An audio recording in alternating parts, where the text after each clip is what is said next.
নমস্কার বন্ধুরা, ঢ্যাঁড়সের একঘেয়ে রান্না খেতে খেতে কি বোর হয়ে গেছেন?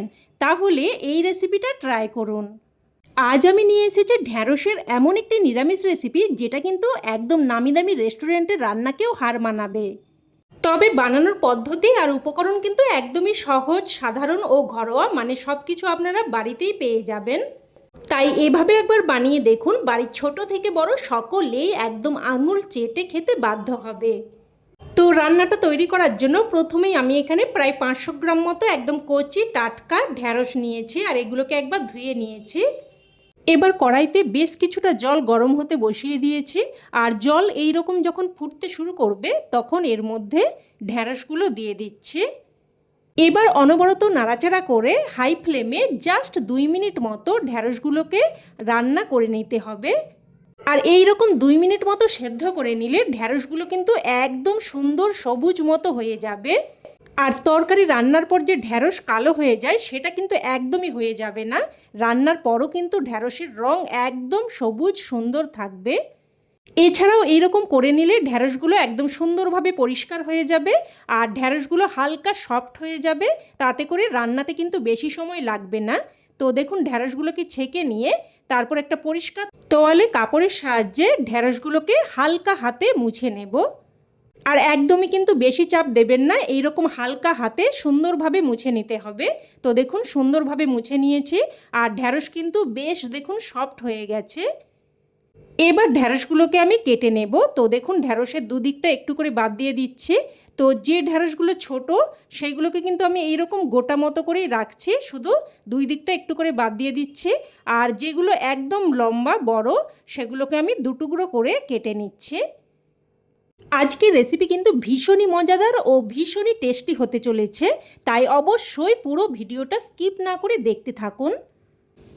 তো সমস্ত ভেন্ডিগুলো কেটে নিয়ে আমি একটা আলাদা পাত্রের মধ্যে উঠিয়ে নিলাম। এবার দিয়ে দিলাম স্বাদ অনুযায়ী লবণ, অল্প একটু হলুদ গুঁড়ো, আর অল্প একটু লঙ্কার গুঁড়ো, আর দিয়ে দেব 2 চামচ মতো বেসন। এবার সব কিছু ভালোভাবে মিশিয়ে নেব। তো প্রথমে একটু হাত দিয়ে মিশিয়ে নিয়ে তারপর দেখুন এইভাবে ঝাঁকিয়ে ঝাঁকিয়ে ভালোভাবে মিশিয়ে নেব। তো দেখুন, ভালোভাবে মিশিয়ে নিয়েছি। এবার এটাকে এইভাবে 5 থেকে 7 মিনিট মতো রেখে দেব।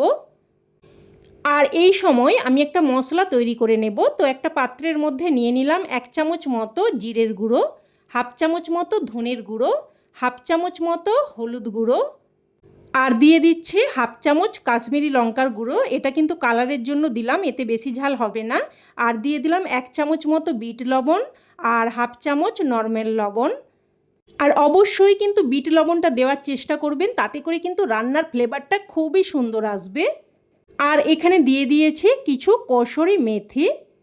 আর তরকারির লবণটা কিন্তু আমি এই মশলার সাথেই একেবারেই দিয়ে দিলাম। এবার এর মধ্যে অল্প একটু জল দিয়ে সমস্ত মশলা ভালোভাবে মিশিয়ে নেব।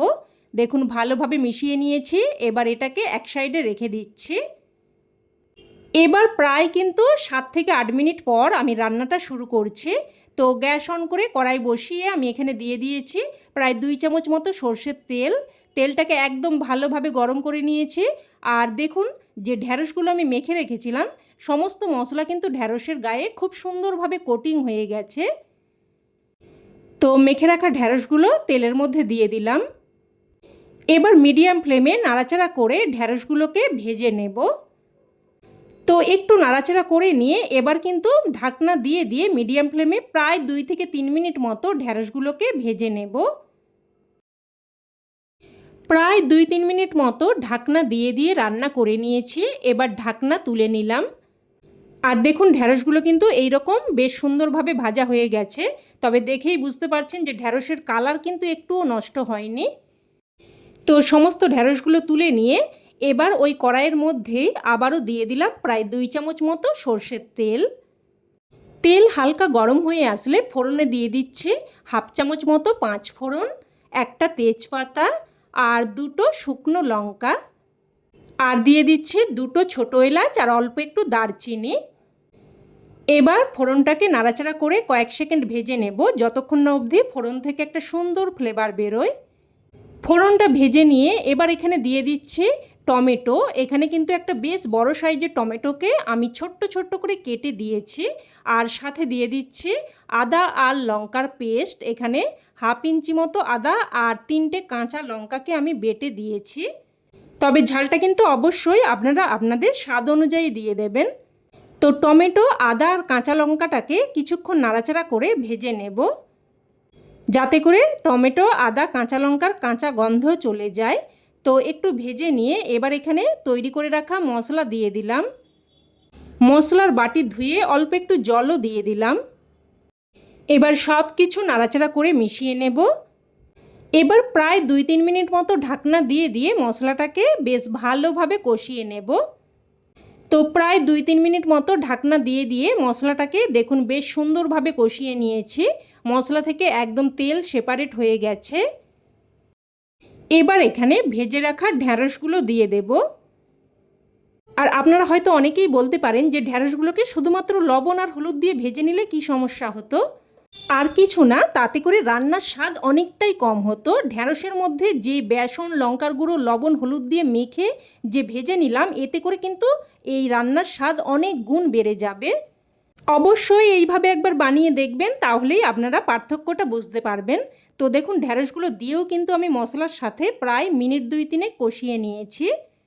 এবার এখানে 1 বাটি মতো গরম জল দিয়ে দিচ্ছি।